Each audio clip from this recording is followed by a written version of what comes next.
కేంద్ర హోంశాఖ సహాయ మంత్రి బండి సంజయ్ కొడుకు బండి సాయి భగీరథ పరారీలో ఉన్నాడు. 5 రోజులుగా ఆయన ఆచూకీ లభిస్తలేదు. 5 రోజుల నుంచి ఆయన తప్పించుకొని తిరుగుతున్నాడు పోలీసుల నుంచి. ఒక హోంశాఖ సహాయ మంత్రి, కేంద్రంలో ఉండే హోంశాఖ సహాయ మంత్రి, ఆయన కొడుకు ఎవరైతే పోలీసులు ఆయన కంట్రోల్లో ఉంటారో వాళ్ళ నుంచి తప్పించుకొని తిరుగుతున్నాడు. భారతదేశ చరిత్రలో ఇదొక విచిత్రమైన పరిస్థితి. ఒక హోంశాఖ సహాయ మంత్రి అయి ఉండి బండి సంజయ్ ఆయన కొడుకు ఎక్కడున్నాడో ఆయనకు తెలియదు. ఆయన కొడుకు ఎక్కడున్నాడు అని పోలీసులు ఆయనను అడగరు.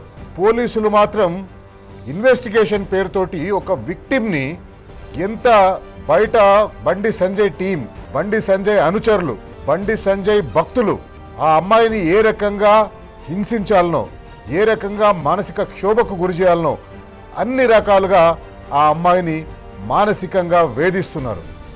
సోషల్ మీడియాలో అమ్మాయి మీద విచిత్రమైన కథనాలు రాస్తున్నారు బండి సంజయ్ భక్తులు.